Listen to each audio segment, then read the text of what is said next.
యేసయ్యా యేసయ్యా నా యేసయ్యా యేసయ్యా యేసయ్యా యేసయ్యా నా యేసయ్యా నీలాంటి ప్రేమ ఈ లోకాన ఎవరైనా చూపారా ఎవరైనా చూపారా ఇక్కడే నిన్ను సిలువకు పంపగా పరిచయులే నిన్ను పరిహాసించగా చెలికాడే నిన్ను సిలువకు పంపగా పరిచయులే నిన్ను పరిహాసించగా నోరు తెరువని ప్రేమ బదులు పలుకని ప్రేమ నోరు తెరువని ప్రేమ బదులు పలుకని ప్రేమ యేసయ్యా యేసయ్యా యేసయ్యా నా యేసయ్యా యేసయ్యా యేసయ్యా యేసయ్యా నా యేసయ్యా నీలాంటి ప్రేమ ఈ లోకాన ఎవరైనా చూపారా ఎవరైనా చూపారా దొంగలే నిన్ను దూషించినాను అనుభవారే ఆశించను దొంగలే నిన్ను దూషించినాను అనుభవారే అపహాసించను నోరు తెరువని ప్రేమ బదులు పలుకని ప్రేమ నోరు తెరువని ప్రేమ బదులు పలుకని యేసయ్యా యేసయ్యా యేసయ్యా నా యేసయ్యా యేసయ్యా యేసయ్యా యేసయ్యా నా యేసయ్యా నీలాంటి ప్రేమ ఈ లోకాన ఎవరైనా చూపారా ఎవరైనా చూపారా నీ దివ్య ప్రేమను ప్రకటించునయ్యా ఆ ప్రేమ మార్గములో సాగెదనయ్యా నీ దివ్య ప్రేమను ప్రకటించునయ్యా ఆ ప్రేమ మార్గములో సాగెదనయ్యా నీడు ప్రేమిన గానం నీడు సేవేన భాగ్యం నీడు ప్రేమిన గానం నీడు సేవేన భాగ్యం యేసయ్యా యేసయ్యా యేసయ్యా నా యేసయ్యా యేసయ్యా యేసయ్యా యేసయ్యా నా యేసయ్యా నీలాంటి ప్రేమ ఈ లోకాన ఎవరైనా చూపారా ఎవరైనా చూపారా నా పాప భారం ఆ శిలువ పైన ఎవరైనా మోసారా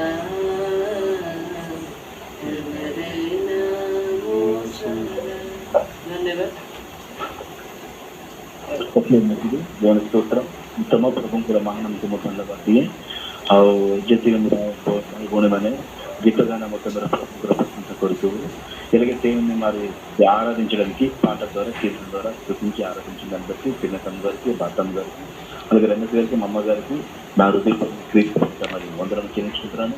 ఈ రోజు ఎవరు పాడలేదో దయచేసి వారికి రేపు ఇవ్వబడుతుంది కాబట్టి రేపు పాడిన వారందరూ పూర్తిపోయినానండి. ఎలాగ ఇంద్రన్ గారు, ఎలాగ మరి నారాయణక్క గారు నుండి, దాని తర్వాత మరి భావనమ్మ గారు, దాని తర్వాత ఇంకెవరో పాడలేదో వాళ్ళందరూ పూర్తి ఉండాలి. మనసు ఈ రోజు మరి లైన్లో లేదు కాబట్టి వాయిన్సకి ఇవ్వబడుతుంది. మరి మీరు పాటలు నేర్చుకోండి. ఒంటి దగ్గర ఉన్నవాడైనా సరే, బయట పని చేసుకున్నా సరే, ఎక్కడున్నా సరే పాటలు నేర్చుకుంటూ దేవునికి స్థుతిస్తే అది ఆటోమేటిక్గా దేవుడు నోటికి నోరయ్యండే పంపిస్తాడు.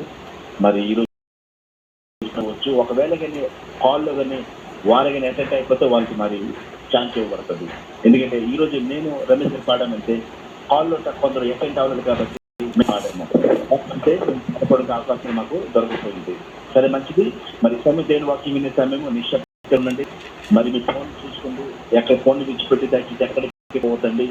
దేవుడు మన పట్ల ఉన్నాడు, మన పైన ఆకర్షించినాడు. ఈ కొద్ది సమయము మరి దేవుని సన్నిధిలో వర్ధిల్లాలని దేవుడు జ్ఞానమైన మాటలు మనది కాబట్టి ఫోన్ విడిచిపెట్టి ఎటువంటి ఎక్కడికి పోవద్దండి. మరి మీరు చూసుకోండి. ఎవరితో మాట్లాడుతుంటే డిస్టర్బ్ చేయగా సమయం అవుతుంది కాబట్టి దేవుని యొక్క దాసులు మరి రమేష్ గారు ఉన్నారు, మన సహోదరులు కటకు గోపాల్పూర్ నుండి దేవుని వాక్యం మనకు అందిస్తారు. మనందరికీ గౌరవిస్తున్నాం. ఓకే, మంచిది. దేవునికి మహిమ కలుగాక. మరి ఫోన్ కాన్ఫరెన్స్ కాల్ ఉన్న ప్రతి ఒక్క దేవుని బిడ్డలందరికీ ప్రభువైన యేసుక్రీస్తు పేరిట మీ అందరికీ నా వందనాలు తెలియజేసుకుంటున్నాను. మరి రండి ప్రార్థనతో ప్రారంభించుకుందాం అండి. వాక్యం ముందుకెళ్ళిపోదాం, ప్రార్థన చేసుకుందాం.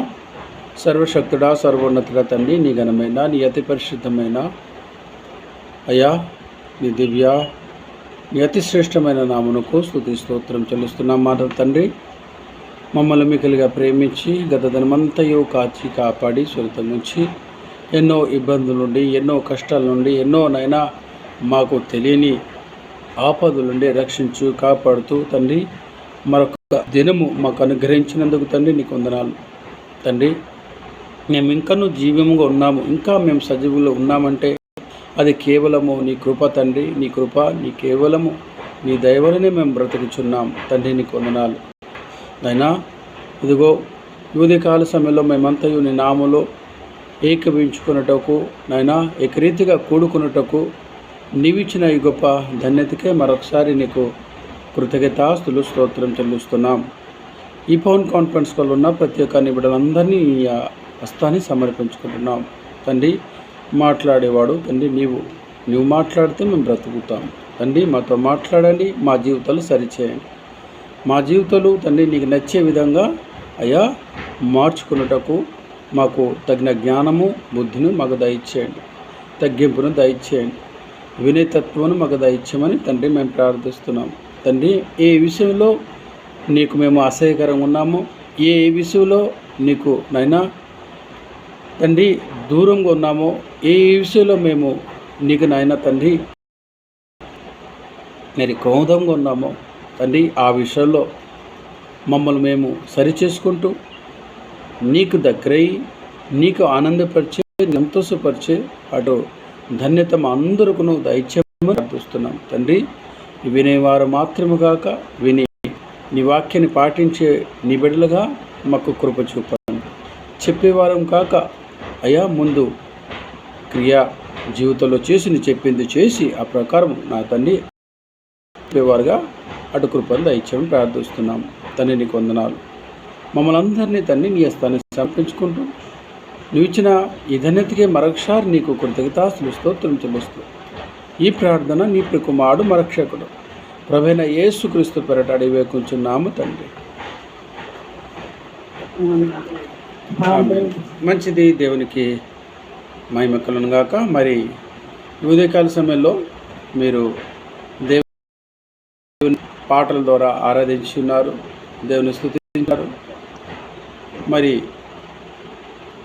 ప్రపంచంలో దేవుడు సృష్టించిన దాదాపు 850 కోట్ల ప్రజలలో మరి దేవుని ప్రజలుగా ఎంతమంది పిలువబడుతున్నారు, దేవుని గురించి ఎంతమంది ఆలోచిస్తున్నారు, దేవునికి ఎంతమంది సమయం ఇవ్వగలుగుతున్నారు అనేది దేవుడు నుండి కనిపిస్తుంటారండి, కనిపెడుతూ ఉంటారు. దేవుడు నా గురించి ఎంతమంది మరి ఆయనకి సమయం ఇచ్చిన వారు, ఆయన స్తుతించేవారు, ఆయన మాటకి లోబడిన వారు ఈ 850 కోట్లలో వారు ఎవరు అండి? ఆయన వెతుకుచుండగా మరి ప్రజలు త్రాగుచు తినుచు అండి పెండ్లెక్కించు ఈ పనుల మీద ఈ ప్రజలందరూ ఎవరి పనిలో వారు బిజీగా ఉండిపోతున్నారండి. వారు సొంత పనుల మీదే వారు నిమగ్నై ఉంటున్నారు, బిజీగా ఉంటున్నారు అని గ్రంథం చెప్తుందండి. దేవుని సంగతులు ఆలోచించేవారు లేరా అంటే కొదువైపోయారండి. ఉన్నారు, విస్తారమైన కోత ఉంది, పంట కోసేవారు అంటే కోత కోసేవారు తక్కువైపోయారు. దేవుని రాజ్యం ఈ భూమి మీద ఉంది, దేవుని రాజ్యంలో మనకంటూ పని ఉంది. పని మనమే అనగా రక్షింపబడిన వాడును నేనే, రక్షింపబడిన దానిగా నేనే ఆ దేవుని రాజ్యంలో పని చేయాలి. దేవునికి అంటే దేవుని మాటలు ప్రజలకు అందించాలి అని ప్రతి ఒక్కరికి ఆ బాధ్యత దేవుడు మనకి ఇచ్చాడని మనం ఆ సంగతులు మర్చిపోతుంటాం. కనుక మనకు పరీక్షించుకుంటూ నా అంతటి నేను దేవుని గురించి ఏం చేస్తున్నాను అండి? కనీసము నా ఇంట్లో దేవునికి స్థానం ఉందా అండి? కొన్ని ఇంటిళ్ళంట ఉదాహరణకి బర్త్డే పెట్టుకుంటారండి, కొన్ని ఇంట్లంట బర్త్డే చేస్తుంటారు, పుట్టినరోజు చేస్తుంటారు, మంచిదే చేయొచ్చు. కానీ ఆ పుట్టినరోజుకి కారణం ఎవరండి? దేవుడే కదా. ఇప్పుడు నీకు ఒక సంతానం ఇచ్చాడు దేవుడు, ఒక అబ్బాయినో అమ్మాయినో పాపనో బావనో దేవుడు నీకు ఇచ్చాడు, గర్భఫలంగా ఇచ్చాడు. ఆ గర్భఫలం ఇచ్చిన బట్టికి కదా నువ్వు బర్త్డే చేస్తున్నావు. క్రైస్తవుల మాట చెప్తున్నానండి, హిందువులు పక్కన పెట్టండి, అన్యులను పక్కన పెట్టండి, మన క్రైస్తవుల మాట చెప్తున్నాను. బర్త్డే జరుపుతుంటారండి, కానీ అక్కడ ఆ బర్త్డేలో ఏం జరుగుతుందంటే అండి తినటము త్రాగటము తప్ప అండి వారు సంతోషమే తప్ప అక్కడ దేవుని మహిమపరచడము, దేవుని ఘనపరచడము, దేవుని కోసమే కదా, దేవుని బట్టే కదా మాకు ఈ సంతోషం అనేది మర్చిపోతుంటారండి. ఎలాగా బర్త్డే చేస్తుందంటే అండి వాళ్ళకడ డబ్బులు లేకపోయినా అప్పులు చేసి మరి ఊరందరికి పిలిచి మంచి చికెన్ భోజనం పెట్టి, మంచి కేకులు పెట్టి, మంచి డెకరేషన్ చేసి ఊరు ప్రజలందరికీ పిలిచి భోజనం పెట్టి, ఇదిగో మేము ఎంత అంటే మేము ఇంత అని గొప్పలు చూపించుకుంటూ అప్పులు అయినా పర్లేదు అని చేసుకుంటూ అండి ప్రార్థన అనే దానికి అక్కడ ప్రాధాన్యత ఉండదండి, లేదండి, ఉండదు. వస్తారు, ఎవరో ఒక పాస్టర్ గారు వస్తారు, ఒక పాట పాడతారు, కీర్తన గ్రంథంలో ఏదో ఒక అధ్యాయం తీసుకొని మొదటి 2 వచనాలు చదివి దేవుడు మీకు దీవించనుగా కానీ ఆమేన్ అని చెప్పేసి ముగించి తర్వాత అండి తినటము త్రాగటము ఇలా జరిగిపోయిందండి. ఇలాగా ఎప్పుడు ప్రస్తుతం ఇలా జరుగుతుంది.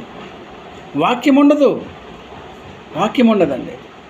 అది ఏ వాక్యం అయితే నీ బ్రతుకును మారుస్తుందో ఆ వాక్యానికి ప్రాధాన్యత ఇవ్వట్లేదు.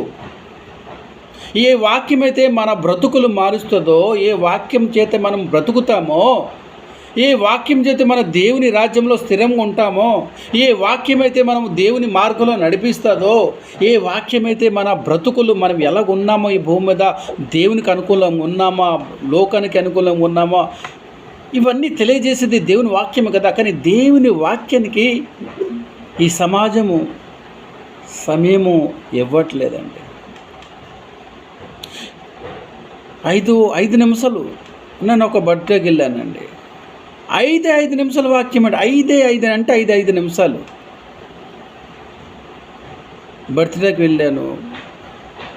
చూసి నాకు ఇంటికి వచ్చిన తర్వాత నిజంగా చెప్తున్నానండి, ఏడ్చుకున్నాను. ఏడడం మొదలు పెట్టాను. ఏంటంటే బాధ కలిగిందండి. ఏంటంటే ఎంత డబ్బులు ఖర్చు పెడుతున్నారు అయ్యా, ఎంత ధనం ఖర్చు పెడుతున్నారు, దినమంతా కష్టపడుతున్నారు. పోనీ ఆ భోజికి సంబంధించిన ఆ యొక్క విందుకు సంబంధించిన పనులన్నీ చేసుకుంటున్నారు, కష్టపడుతున్నారు, అన్నీ పేరు చేస్తున్నారు. కానీ నీ వాక్యానికి ప్రాధాన్యత ఇవ్వట్లేదు. ఏ వాక్యమైతే మన కుటుంబములు కడుతుందో, మన కుటుంబాలు సరిచేస్తుందో, ఆ వాక్యానికి ప్రాధాన్యత లేదని నాకు కొంచెం బాధ కలిగి ఇంటికి వచ్చిన తర్వాత నాకు కన్నీరు వచ్చింది. బాధ చాలా బాధ అనిపించింది. నీ వాక్యానికి సమయం ఇవ్వట్లేదు, నీకు ప్రాధాన్యత ఇవ్వట్లేదని అండి. మీరు ఎప్పుడైనా కూడా గమనించుంటారు నన్ను. ఎన్ని బర్త్డేలు మీరు మా ఇంటికి వచ్చారు, చూస్తారు, ఎక్కడ చేసినా కూడా దేనికి నేను ఎక్కువగా ప్రాధాన్యస్తానండి? నా ఉద్దేశం ఏంటిది? బర్త్డేనా నా ఉద్దేశము? కేకులు కట్ చేయడం నా ఉద్దేశము? మంచి మంచి భోజనాలు పెట్టి మీకు తృప్తిపరిచి నేను వా పొగుడుకునే నా ఉద్దేశము? మీరు గమనించుంటారు. వాక్యం ఉంటుందండి, వాక్యానికి మొదటి స్థానం ఉంటుంది. ధర్మరథకి చెప్తుంటాను, బ్రదర్ ఆగండి, పాటలు పాడుతున్నాండి, ప్రజలు ఉంచిన వరకు ఆగండి, పాటలు ఎందుకు ఆగమంటుంటాను అతనికి?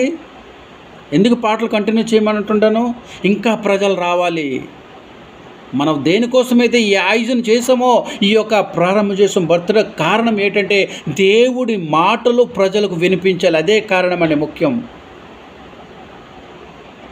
అండి. దేవుడు నిన్న సంగతి నేను చెప్తున్నాను, ఒక పేరు ఎందుకులే కానీ బాధ అనిపించిందండి. మనం ఏది చేసినా దేవుడు ప్రాధాన్యత ఇవ్వాలండి. దేవుడికి మనకి అంటే దేవుడని మన ఇంటి పెద్ద అని ఈ లోకానికి చూపించాలండి. దేవుడే నా సర్వము, నా ఇంటికి సర్వం అని లోకానికి చూపించాలండి. ఈ బర్త్డేకి లేకపోతే ఈ పెళ్లి దినానికి నా దేవుడే కారణమని దేవునికి కనపరచాలండి. మనం ఏది చేసినా దేవుడే వాటినివ్వాలి. ప్రాముఖ్యుడు, నా ఇంటికి వానరు, నా ఇంటి రాజు,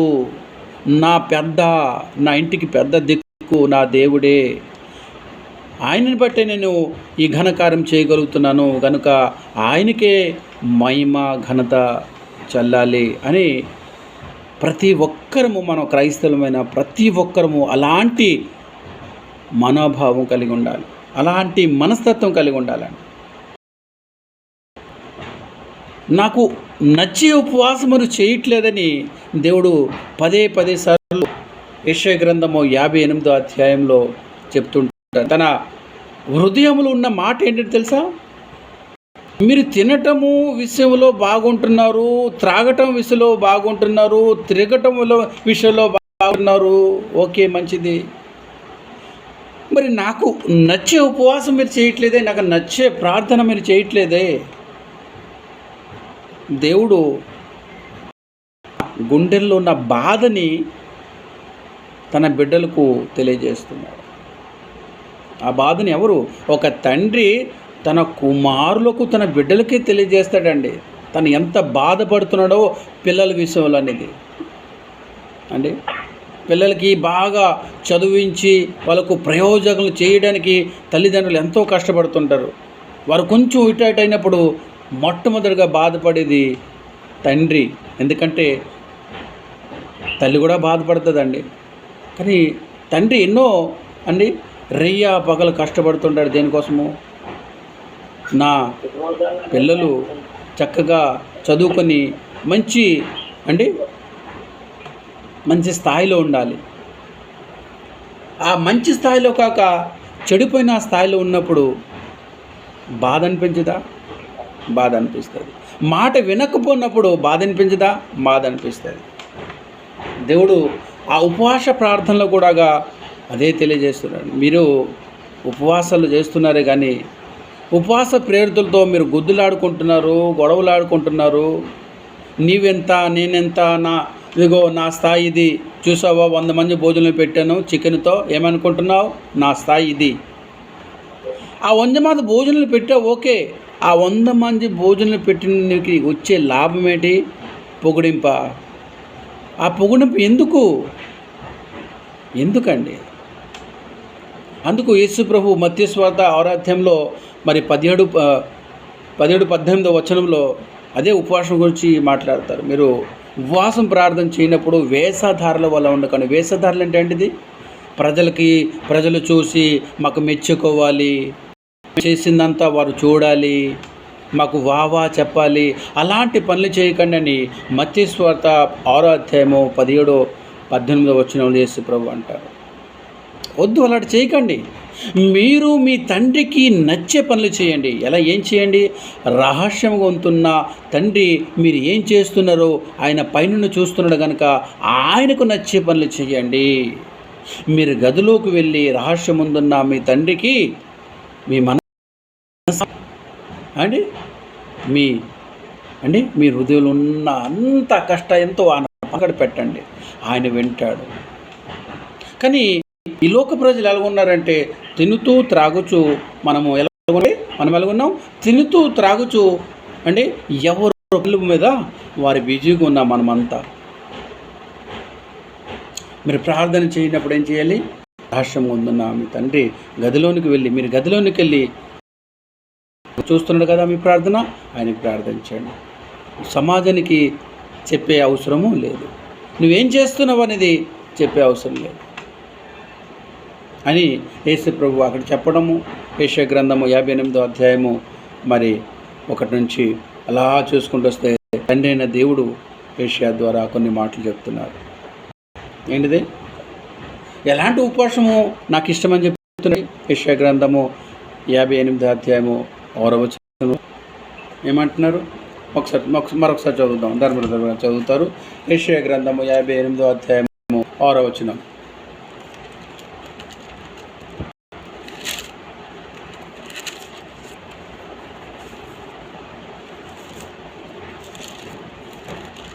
చదవండి. ఓకే. దుర్మార్గం కట్టిన కట్లను విప్పుడై కార్యమాను మూతులు తీయటయి, బాధించబడిన వారిని విడిపించుటయి, ప్రతి కాడిని వెలుగగొట్టేటాయి నే కదా నేర్పస్థితిని ఉపవాసము కదా. ధన్యవాదాలు. వందన బ్రదర్. ఇక్కడ తండ్రిన దేవుడు మన ఎదుట కొన్ని కోరికలు పెడుతున్నాడండి. చూడండి, మీరేం చేస్తున్నారంటే, ఉదాహరణకి బర్త్డే ఫంక్షన్ వచ్చిందండి. దాంట్లో ఎవరికి లాభము? తండ్రికి ఎటువంటి తండ్రి అయిన దేవునికి, మన సృష్టికర్త అయిన దేవునికి ఎటువంటి లాభం జరిగిందా? ఖర్చు ఒక 100 మందికి పిలిచాం, భోజనం పెట్టామనుకోండి, ఖర్చు దాదాపు 15,000 రూపాయలు ఖర్చు అవుతుంది. ఒక 50-60 మందికి నువ్వు పిలిచి భోజనం పెట్టు, దాదాపు తక్కువలో 15,000 రూపాయలు ఖర్చు అవుతుంది. 15,000 రూపాయలు ఖర్చు పెట్టి నువ్వు ప్రజలకు పిలిచి భోజనాలు పెట్టి పంపించడం, తద్వారా నీకు ప్రయోజనం ఏముందా? ఓకే, తండ్రి అయిన దేవుడు ఆ పని ద్వారా, ఆ క్రియ ద్వారా సంతోషిస్తున్నాడా? లేదే. ఎలా చెప్పగలవా అంటే తండ్రి చెప్తున్నాడు. మనం ఎలా చెప్పగలమంటే తండ్రి అయిన దేవుడు అదే చెప్తున్నాడు కదా.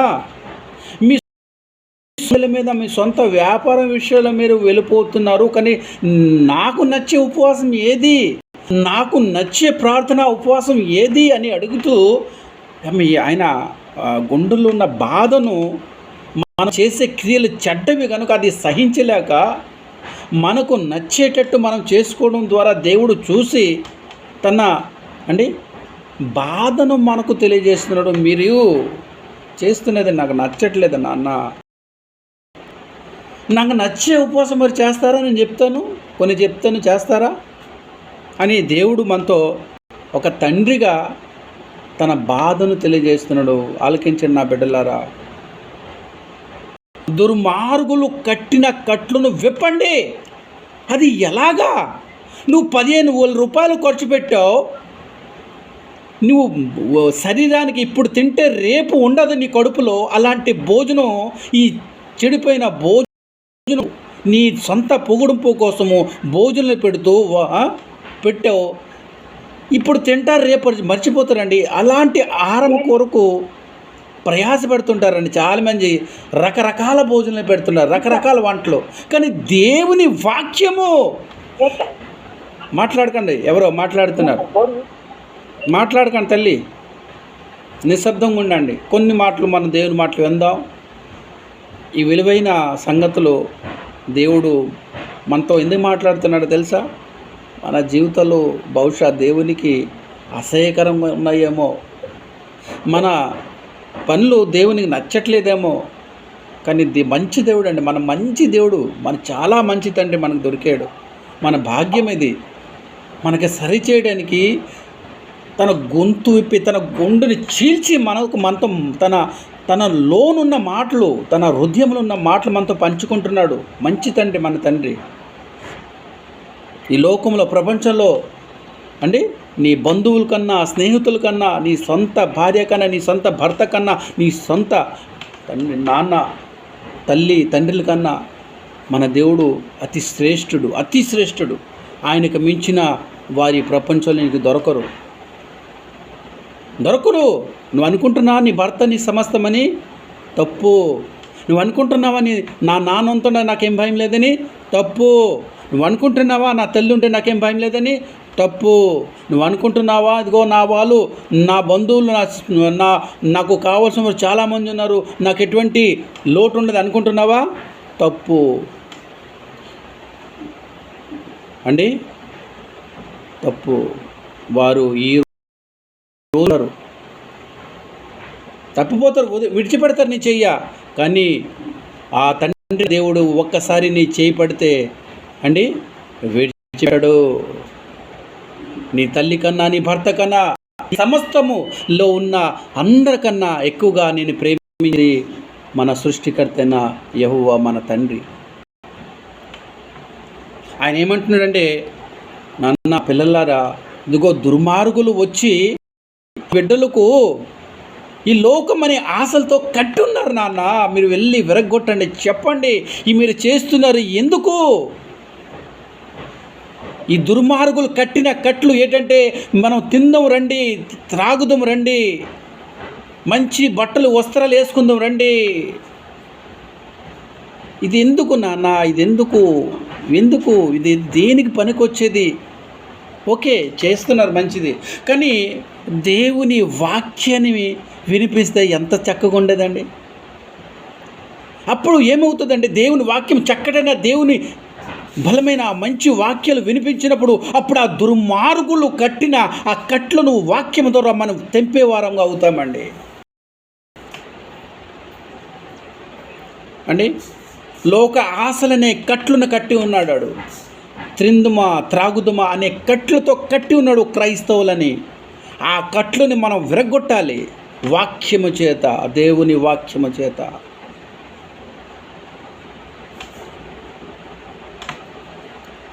కాడి మాను మేకులను తెంపుటయే, బడిన వారిని విడిపించుటయే అండి, ప్రతి కాడిని విరగొట్టయే అండి. ఏమంటున్నాడండి? 4 విసలు ఉన్నాయండి, 4 విసలు అండి. ముందు ఆ కట్లను విప్పమంటున్నాడు అండి, తీయమంటున్నాడు, ఆ తర్వాత విడిపించమంటున్నాడు, విరగొట్టమంటున్నాడు. 4 విషయాలు ఉన్నాయి.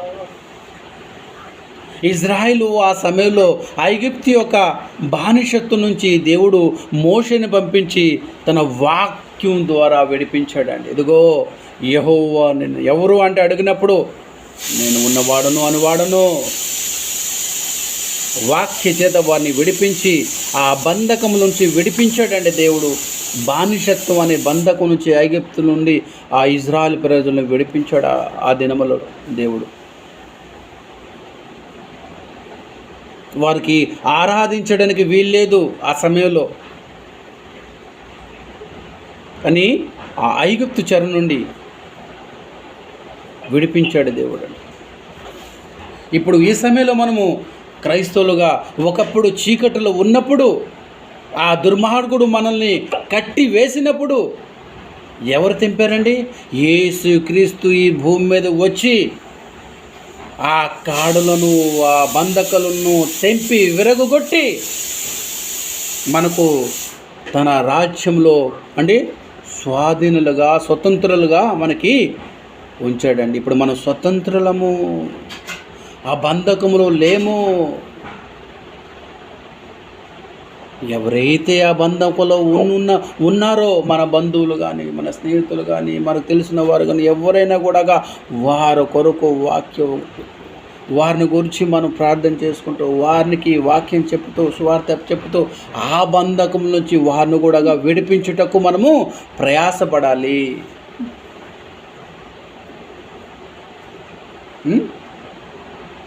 ప్రయాసపడాలి. ఓకే, చదువుదాం ఒకసారి. నాహుము తీయండి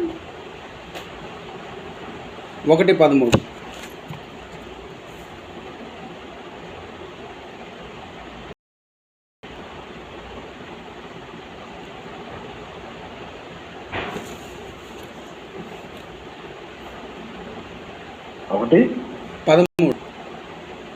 నహూము. వారు కాడి నాను మీ మీద ఇక మోపకుండా నేను దాన్ని వెలుగొట్టెదను, వారి కట్లను నేను తెంచెదను. ఓకే, వారి కట్లను ఎవరు? మన ఆ యొక్క శత్రువులు ఒక బంధింప కాడి నుంచి దేవుడు వెరగొట్టి తెంపి వాటిని విడిపించాడండి. వారి యొక్క శత్రువుల నుంచి విడిపించాడు, బంధకం నుంచి విడిపించాడు, వారు కట్టిన కట్లను తెంపాడు. ఇప్పుడు వారు ఏమేవారండి? ఆ బంధకం నుంచి విడిపించబడ్డారు.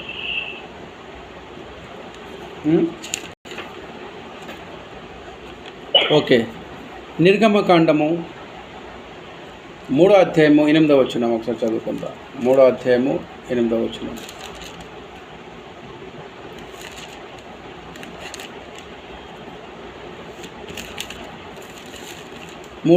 నిర్గమకాండం. ఓకే, కాబట్టి ఐగుప్తుల చేతుల నుండి వారిని విడిపించుటకును ఆ దేశముల నుండి విశాలమైన మంచి దేశములకు, అనగా కనానీయులకు, హిత్తీయులకు, అమెరియలకు, పెరిజియలకు, హివ్వీయులకు, లేవీయులకు, నివాస స్థలమైన పావులు తేనెలు ఉపాసించు దేశములకు వారిని నడిపించుటకును దిగి వచ్చి ఉన్నాను. కాబట్టి ఐగుప్తు చేతిలో నుండి వారిని విడిపించుటకు ఆ దేశం నుండి విశాలమైన మంచి దేశములకు, అనగా కానానీయులను, అమోరీయులను, పెరిజీయులను, యెబూసీయులకు నివాస స్థలమైన పాలు తేనెలు ప్రవహించు దేశములకు వారికి విడిపించుటకే అండి. ఒకప్పుడు ఇజ్రాయిలు అనగా దేవుని ప్రజలు బంధింపబడి ఉన్నప్పుడు ఆ యొక్క ఐగుప్తు చెర నుండి అలాగ చేతుల నుండి విడిపించింది ఎవరండి? దేవుడు. ఈ క్షణము మనము ఒకప్పుడు మన గతి ఏమైనదండి? అలాగే ఐగుప్తులు ఎలాగైతే వాళ్ళకి ఆరాధించడానికి వీల్లేదు, స్తుతించడానికి వీల్లేదు, దేవుడు మాటలు చెప్పడానికి వీల్లేదు అండి, బానిసత్వంలో కట్టి పడేసేవారు, వడ్డీ చాకరీ చేయించేవారు అండి. ఎప్పుడు మనము అది పరిస్థితిలో ఉన్నామండి, ఉన్నాము. ఎలా? కనిపించని కట్లు అవి, కనిపించని కట్లు. ఎలాంటి కట్లు అవి? మన సొంత కార్యముల మీద మనము ఏమైపోతున్నాము? బిజీగా అయిపోతున్నాము. దేవుని పనుల మీద మనము ధ్యాస ఉంచక, దేవుని పనుల మీద మన మనసు ఉంచక ఈ చేయటమే అండి కట్లు కనిపించని కట్లు అండి. కరెంటు ఎలాగైతే కనిపించదో ఆ దుర్మార్గుడు కట్ల ఇప్పుడు ప్రస్తుతము ఎలా కడుతున్నాడండి? సండే ఆరాధన ఉందా? కొంతమంది సండే ఆరాధనకి వెళ్ళరండి. ఏం బ్రదర్, అమ్మ మీరు ఎందుకు సండే సర్వీస్కి వెళ్ళట్లేదు, మరి సండే ఆరాధనకి వెళ్ళట్లేదండి, ఆదివారం ఆరాధన కంటే? పని మాకు చాలా పని ఉంది, మా వానరు లేకపోతే ఏమనుకుంటారు, వెళ్ళాలి, చెప్పాడు నాకు వచ్చేయమని చెప్పారు అంటే ఎలాంటి కట్లు కడుతున్నాడండి? ధనమనే కట్లతో కట్టి నీవు దేవునికి ఆరాధించకంట నీకు కట్టేశాడు. ఏంటండి? వానరు అనే పని అనే పేరుతో వెళ్ళట్లేదండి. ఎందుకు? నువ్వు ఫ్రీడమ్గా ఉన్నావు కదా, నువ్వు ఆరాధించవచ్చు కదా. ఐగుప్తులు అంటే అప్పుడు బానిసలుగా ఉండేవారు, వాళ్ళకి ఆరాధించడానికి ఆ అధికారులు, రాజు సెలవిచ్చేవాడు కాదు. ఇప్పుడు నువ్వు స్వతంత్రులు కదా, మరి ఎవరిని కాపుతున్నారు? ఎవరు కట్టి పడేస్తున్నారు? దుర్మార్గులు. ఆరాధనకు నీకు టైం దొరకట్లేదండి, ఎవరో నీకు కట్టే ఉన్నారని నువ్వు తెలుసుకో. అమ్మా పలానా స్థలంలో ప్రార్థన ఉంది, మీటింగ్ ఉంది మరి అంటే, లేదు బ్రదర్, నాకు సమయం అవుతుంది బ్రదర్, నాకు అస్సలకి సమయం అవుతుంది బ్రదర్, నేను పనికి వెళ్ళిపోవాలి. అమ్మా మరి వారమంతా మనం 10 రోజులకి ఒకసారి కదా పెట్టుకుంటాము, నాన్న, తమ్ముడు, భాయ్ అన్నప్పుడు ఏమంటారని తెలుసా? ఉండదు బ్రదర్, నాకు సమయం దొరకదు, పనికి వెళ్ళిపోవాలి. ఎవరు కడుతున్నారు? ఎవరో ఒకరు నీకు పని అనే ప్రాధాన్యత, అదే పని నువ్వు పనికి వెళ్ళకపోతే బ్రతుకుతావేటి, తింటావేటి అని ఆ కట్లు, నీకు కనిపించిన ఆ కట్లతో కట్టి దేవుని వాక్యము నీ దగ్గరికి, నీ చింతకి చేరకుండా ఆ కట్లతో, పని అనే కట్లతో కట్టి నీకు బంధించుస్తున్నాడు అండి. ఎంతమంది తెగించి లేదు నా దేవుని ఆరాధించాలి, నా దేవుడి మాటలు వినాలి అని ఆ పనిని ముగించి బంద్ చేసి ప్రార్థన సభలకు అటెండ్ అవుతున్న వారు అడుక్కుంటున్నారండి, బయట అడుక్కుంటున్నారా? చూసారా? దేవుడిని వాళ్ళు పోషించట్లేదా? ఎలా అండి? మీకును వారి తేడా ఏముందండి? మీకు దుర్మార్గులు, మనకు ఆ కట్లతో కట్టి బంధించున్నాడు పని అనే మాటలతో. డబ్బు, ధనము అనే ఆశతో మనల్ని ఏం చేశాడు? కట్టి ఉంచున్నాడు. ప్రార్థన అనగా ఇష్టముండదు, వాక్యం అంటే ఇష్టముండదు, ప్రార్థన సభలకు వెళ్ళడం ఇష్టముండదు, ప్రార్థన గృహ కొడుకులకి వెళ్ళడం ఇష్టముండదు. కొంతమంది గృహ కొడుకులుగా పెట్టుకోరండి సరిగ్గా. బాధకరంగా ఉంటుంది. గృహ కొడుకుల ద్వారా నువ్వు దేవుని వాక్యము ప్రకటించిన ద్వారా వచ్చిన వారందరూ ఆ కట్లను నువ్వు విరగొడుతున్నావు. నువ్వు ఆహ్వానించితే ఏం చేస్తున్నావు అంటే, ఆ దుర్మార్గుడు కట్లిన బంధకములు పెట్టాడు కదండి, నువ్వు ఆహ్వానించిన ద్వారా, దేవుడు వాక్యం అక్కడ ప్రకటించిన ద్వారా, దేవుడు వాక్యం అక్కడ ఖడ్గం వలె పనిచేసి ఆ కట్లను వెప్పుటకు, తెంపుటకు, కట్ చేయటకు నువ్వు ఉపయోగపడతావని మర్చిపోయి, నాకు సమయం లేదు బ్రదరు, నేను పెట్టలేని బ్రదరు, నేను రాలేని బ్రదరు, నేను నాకు సమయం దొరకదాయి గారు అని ఇలా చెప్పుకుంటూ తప్పించుకుంటున్నామండి. ఎవరు కడుతున్నారు మన ఆ కట్లను? ఎవరో ఒకరు కట్టి ఉన్నారండి. దేవుని వాక్యం ప్రకటించని ఇవ్వకుండా ఎలా ఎవరు తెంపుతారు? తల్లి, అక్క, చెల్లి, తమ్ముడు, అన్న, మనమే తెంపాలి. దేవుడు సద్జ్ఞానం మనకిచ్చున్నాడు, మనమే తెంపాలి. మన బానిసత్వంలో లేము ఐగుప్తులు ఉన్నట్టుగా అండి, ఐగుప్తులో ఇజ్రాయిల్ ఉన్నట్టుగా. నువ్వు స్వతంత్రుడవు. దేవుని ఆరాధించడానికి స్వచ్ఛత నీకు ఉంది. మరి ఎందుకు? ఎవరు ఆపుతున్నారు? ఎవరు కట్టేసి ఉంచున్నారు? ధనమా? మాలిక? నీ బంధువుల పెళ్ళికి వెళ్తారంట కొంతమంది ఉంటారండి. ఈరోజు బ్రదర్ మాకు పెళ్ళి ఉందండి, అయ్యమ్మా గృహకుడికి ఉంది, గృహకుడికి జరుగుతుంది కానీ నాకు పెళ్ళి మా బంధువులు మా సొంత బంధువులు మా సొంత వాళ్ళది పెళ్ళి ఉందండి, మేము రాలేము. అయ్యో అక్కడేం ఆ సమయంలో ఏమి ఉండదు కదా తల్లి, అయినా కూడా మా బంధువులు మా ఏమనుకుంటారు, మేము రాలేము కొంతమంది అంటుంటారండి. మనము నిజంగా సిగ్గుపడాలండి. క్రైస్తవులు అండి, మనము దేవుని బిడ్డలమండి. ఎందుకు మర్చిపోతున్నాము? ఎవరో బంధువులని కట్టేస్తున్నారండి మనకి. ఆదివారం ఫంక్షన్ అయితే ఫంక్షన్ ఉంది బదువు ఎలాగ వెళ్ళాలి, ఆదివారం ఫంక్షన్ ఉంది మరి ఎలాగ గృహకుడికి రావాలి, ఫంక్షన్ ఉంది మరి ఎలాగ మీటింగ్ రావాలి అంటే దేవుని వాక్యము కన్నా నీ బంధువులు నీ ఫంక్షను నీకు గొప్ప. ఎవరో నీకు కట్టి ఉన్నారు, ఎవడో నీకు కట్టేసి ఉన్నాడు. నీ ఆత్మను ఎదగనివ్వకుండా, నీ ఆత్మ జీవితము దేవునికి దగ్గర కాకుండా ఎవరో నీకు కట్టి ఉన్నారు. ఆ కట్లను నువ్వు తెంపాలి.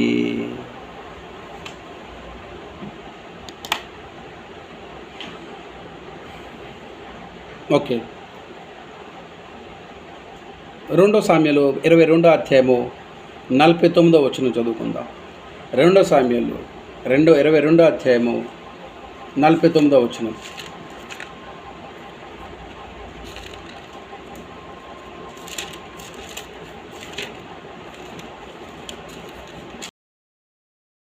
ఓకే, ఆయన నా శత్రువుల చేతుల నుండి నన్ను విడిపించిన, నా మీదకి లేచిన వారి కంటే ఎత్తుగా నీవు నన్ను హెచ్చించదవు, బలత్కారము చేయవారి చేతిలో నుండి నీవు నన్ను విడిపించదవు. ఎవరండి ఆయన? అంటే ఎవరు? మన దేవుడు. నీ శత్రువుని వెళ్ళలేకపోతున్నావా? కట్టేసి ఉంచున్నాడా నిన్ను? వాడు నీ శత్రువు, ఆత్మకు శత్రువు. నీవు మనకు అర్థం కావట్లేదు. ఏంటి నేను కట్టింపబడున్నానా, నేను బంధింపబడున్నానా? ఏంటి బ్రదర్, నేను అలా హాయిగా నేను తిరుగుతున్నాను, వస్తున్నాను, పనికి వెళ్తున్నాను, పని చేసుకుంటున్నాను, అన్నీ చేసుకుని ఎలాగే నువ్వు ఏంటంటున్నావు? కట్టేస్తున్నాడని ఏమంటున్నాడు అండి? మన ఆత్మ జీవితాన్ని దేవునిలో వెదలేకుండా ఎవడో కట్టేసి ఉంచున్నాడండి. వాడు మనకు శత్రువు. ఆయనే నా శత్రువులను చేతులుండి నన్ను విడిపించును. భక్తులు అంటున్నారు, నా మీదకి లేచిన వారికంటే ఎత్తుగా నీవు నన్ను హెచ్చించుదవు, బలాత్కారం చేయి వారి చేతులుండి నువ్వు నన్ను విడిపించదవు అండి. మన కట్లను తెంపేవాడు దేవుడు, మన కట్లను ఎరగొట్టేవాడు దేవుడు. మన సొంత కట్లని మనం విరగొట్టిన స్థాయిలో మనం ఉన్నప్పుడు ఇతరుల కట్లు మనం ఎలాగెప్పగలమండి? ముందు మన కట్లను మనం విప్పుకుందాం అండి. ముందు మన కట్లను మనం విప్పుకుందాం. దేవునికి ఎంత సమయం ఇస్తున్నాము? ప్రార్థన విషయంలో, వాక్యం విషయంలో, ఆరాధన విషయంలో, దేవుడు మాటలు 10 మందికి చెప్పే విషయంలో ఎంతవరకు మనం సమయం ఇస్తున్నాము అండి? అస్సలకి ఇవ్వట్లేదా? ఆ దినమంతా మన గురించి మనం ఆలోచించుకుంటున్నామా? మన పనులే మనం చేసుకుంటున్నామా? అయితే మన శత్రువు మనకి కట్టి ఉంచున్నాడు అనేది అది ఒక గుర్తింపు తెలుసుకోవాలి. మనం సహాయం అడిగినప్పుడు ఆయన సహాయం మనకు చేస్తాడు. మనం ఏ బంధకముల చేత బంధింపబడి ఉన్నామో ఆ బంధకం నుంచి, ఆ బలహీనత నుంచి దేవుడు విడిపించుటకు మన తండ్రి అయిన దేవుడు సముద్రంలో 2 భాగాలుగా చీల్చిన దేవుడు నీ సమస్యలను చీల్చుటకు, నీ సమస్యల్ని ఎరగొట్టుటకు, నీ సమస్య, నీ బాధ, నీ కష్టమును తెంపుటకు ఆయనకి ఎంత ఒక లెక్క అర్థమేం చేసుకోండి. చివరిగా ఒక మాట చదువుకొని మనం ప్రార్థన చేసుకుందాం. కీర్తన 72వ కీర్తన 12వ వచనం.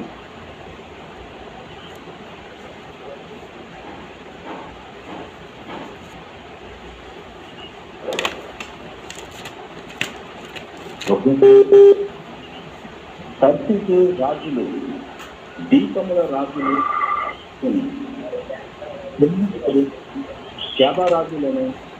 శబరాజులను కానుకలు తీసుకొని వచ్చేదరు.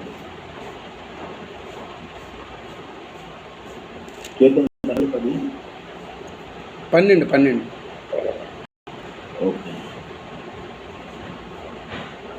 నలుగురు మొరపెట్టగా అతడు వారిని విడిపించును,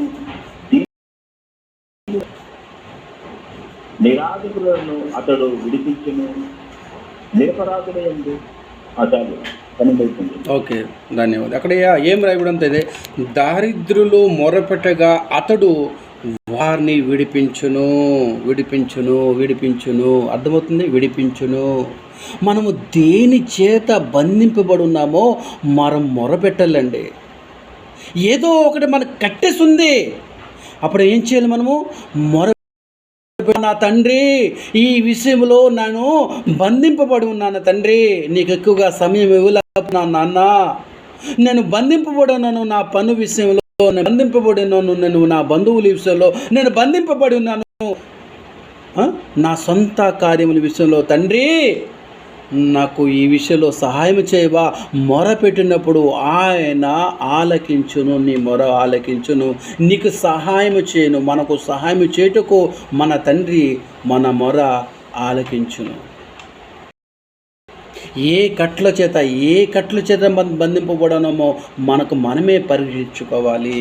పని అనే కట్ల చేత బంధింపబడి ఉన్నామా? బంధువులు అండి, కొంతమంది పెళ్ళిళ్ళ విషయంలో, ఫంక్షన్ విషయంలో తప్పిపోరండి, కానీ దేవుని ప్రార్థన విషయంలో తప్పిపోతుంటారు. అర్థమవుతుందండి? మరొకసారి చెప్తున్నాను, ఒకే రోజు రెండు ఉన్నాయనుకోండి. ఒకటి పెళ్లి ఫంక్షను, వారి బంధువులో పెళ్లి ఫంక్షన్ కానీ లేకపోతే వేరే ఫంక్షన్ కానీ ఉందనుకోండి, రెండే చోట అదే దినము గృహ కూడా కానీ ప్రార్థన సభ కానీ ఆరాధన కానీ ఏదో ఒకటి ఉందని వారు దేని వెండుకుంటారో తెలుసా? బంధింపబడిన వారు, దుర్మార్గుడు ఆ శత్రుడు కట్టిన కట్లను ఎవరైతే బంధింపబడినారో వారు ఏం చేస్తారని తెలుసా అండి? ముందు ఆ ఫంక్షన్, అమ్మో వెళ్ళకపోతే ఏమనుకుంటారో, ఇదేం సత్యమండి. మొన్న మాకు సొంత తమ్ముడు పెద్దమ్మ ఫంక్షన్ పెట్టుకున్నాడండి. తన కుమార్తె ఫంక్షన్ ఉంది. బ్రదర్ నువ్వు ఎలాగైనా రావాలన్నా అంటే అమ్మకు తెలుసులేండి, బాలుగంలో జరిగింది. ఎప్పుడు తమ్ముడు అంటే, బ్రదరు మరి ఆదివారము పలానా తారీఖు అని చెప్పాడు. డైరెక్ట్ ఒకటే మాట అన్నాను నేను తనకి, నేను రాలేను. అయ్యో ఇదేంటి రాలేను డైరెక్ట్ అని చెప్పి, నేను రాలేను, ఎందుకంటే ఆ దినము నా తండ్రి అయిన దేవుని ఆరాధించే దినము. బ్రదర్ నేను రాలేను అని చెప్పానండి. పొగిడింపు నాకు వద్దండి, మీ పొగిడింపులు ఎవ్వరు నాకొద్దు, ఇది సత్యము, నాకొద్దు అన్న, నేను రాలేని చెప్పాను. మా సొంత వాళ్ళు, నువ్వు ఏమనుకుంటే అనుకోగాని పర్వాలేదు, నేను మాత్రము ఆ దినము నా తండ్రి నా దేవుని ఆరాధించే దినము ఆదివారం, నేను రాలేనంటే రాలేని చెప్పాను. బాధపడతావా? బాధపడవు, పర్వాలేదు, కానీ నేనైతే రాలేను. ఒకటే మనకు అనుకుంటూ ఏంటంటే బంధించబడి ఉంటే కొలది వాడు ఇంకా కట్లతో బంధిస్తూనే ఉంటాడండి. తెగింపు అనేది తెంపడము అనే అర్థం. నువ్వు తెగింపే జీవితం, క్రైస్తవ జీవితం అంటే తెగింపు జీవితం మనకు ఉండాలి. నా సొంత వాళ్ళ ఫంక్షన్ కన్నా నా సొంత తండ్రి నా దేవుని ఆరాధించడం విషయంలో నాకు నా మొదటి స్థానము అతనికే అని నువ్వు ఆ మాట చెప్పినప్పుడు తండ్రి సంతోషిస్తాడండి. నువ్వు రెండిట్లో దేన్ని వెనుకుంటున్నావు అనేది మనం పరీక్షించుకోవాలి, చూసుకోవాలి. నా తండ్రే కదా గొప్ప, ఆదివారం ఫంక్షన్ అయితే అది నీకు గొప్ప, నన్ను దేవుని ఆరాధిస్తే అది నాకు గొప్ప, నా తండ్రి మాటలు వినుట నాకు గొప్ప. ఫంక్షన్లు చేసుకుని ఓకే, నో ప్రాబ్లం, మంచిది, చేసుకోండి. మనము ఇంకా బంధింపబడి ఉన్నామా? దారిద్రులు మొరపెట్టగా అతడు వారిని విడిపించును, దీనులు నిరపరాధులను అతడు విడిపించును, నిరపరాధులను విడిపించును. అంటే మనం బలహీనము కదా, ఆయన విడిపిస్తాడండి. మనకు పనికిరాము కదా, పర్లేదండి, ఆయన మనకు తోడున్నాడండి. మనకి సమాజము విలువ ఇవ్వట్లేదా? ఈ సమాజం మనకు అంటే ఒక చిన్న చూపు చూస్తుందా? పర్వాలేదండి, మన వెనకున్నవాడు రాజండి, మన వెనకున్నవాడు గొప్పవాడండి, సమాజం మనకు లెక్క చేయట్లేదు, ఏం పట్టించుకోవట్లేదు. ఓకే, ఏం పర్లేదండి, ఏం పర్లేదు. ఈ సమాజాన్ని పోషించేవాడు, సమాజాన్ని చూసేవాడు మన దేవుడు గొప్పవాడు, మన వెనుకున్నాడని మర్చిపోకూడదు. ఆయన ఉంటే నీకే భయం లేదు, మనకే భయం లేదు. ప్రతి ఆపద నుండి, ప్రతి ఇబ్బంది నుండి, ప్రతి సమస్య నుండి, ప్రతి దుఃఖం నుండి ఏది వచ్చినా నువ్వు ఆనందంతో గడుపుతావు నీ జీవితము. ఆయన నీ జీవితంలో ఉంటే, ఆయన నువ్వు ప్రథమ స్థానము నీ హృదయములు ఉంటే, నీ ఇంటి కుటుంబంలో ప్రథమ స్థానంగా ఆయన ఉంటే నీకు ఎటువంటి లోటు ఉండదని దేవుడు చెప్తున్నాడండి. దేవుడు చెప్తున్నాడు. ఆయన మన సర్వము, ఆయన మనకు సర్వస్వము. కనుక దుర్మార్గు కట్లను, ఆ కట్లను ఏవైతే ఉన్నాయో మనకు మనం పరీక్షించుకుంటూ వాటిని తెంపి దేవునికి ప్రాధాన్యత ఇస్తూ, దేవునికి ఆనందపరుస్తూ, దేవునికి ఘనపరుస్తూ, దేవునికి ప్రథమ స్థానం ఇస్తూ, ఎప్పుడు కూడా మనము దేవునికి ఎల్లప్పుడూ మహిమ ఘనతలు తెచ్చేవానుగా బ్రతుకుతూ, ఆయన్ని ఆనందపరుస్తూ, ఆయనకి సంతోషపరచుగా జీవితాలు జీవించలాగున అటు దేవుడు మనకు కృప చూపునుగాక. అలాంటి మనస్తత్వం దేవుడు మనకు ఇచ్చునుగాక. ఆ దుర్మార్గు కట్ల ఏవైతే ఉన్నాయో మన వాక్యంతో వాటిని తెంపి కట్ చేసి మన రాజైన, మన తండ్రి అయినా, మన పోషకుడైన దేవునికే ప్రాధాన్యత ప్రార్థన చేసుకుందాం. సర్వోన్నతుడా, మహోన్నతుడా తండ్రి, నీ వందనాలు. నీ ఘనమైన, నీ అతి పరిశుద్ధమైన నామమునకు వందనాలయ్యా. అవునండి, ఆ దుర్మార్గుడు కట్టిన కట్లను మేము తెంపి నైనా వాటిని విరచి నైనా విప్పి నిన్ను స్తుతించటము, నిన్ను ఆరాధించడము, నీ మాటలకు ప్రతిఫలము నైనా ప్రభువా ప్రాధాన్యత ఇస్తూ నీ అడుగు జాడలో మేము నడుచుకుంటూ నిన్ను ఆనందపరిచి, నిన్ను సంతోషపరిచి, నీ వాక్యానికి అయ్యా మేము మొదటి స్థానం ఇస్తూ నాయనా అటు కృప దయచేయండి.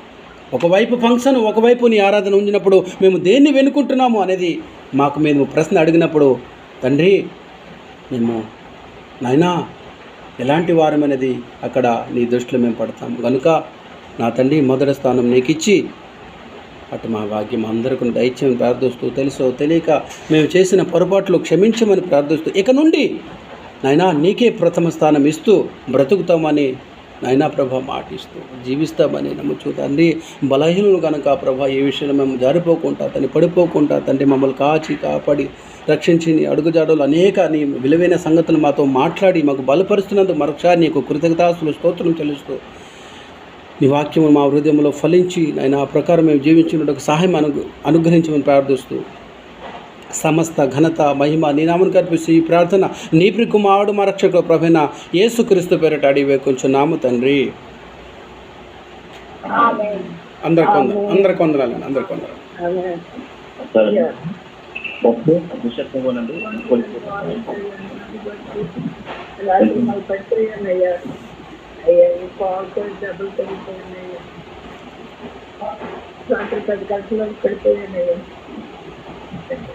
హాస్టల్ ప్రార్థించండి.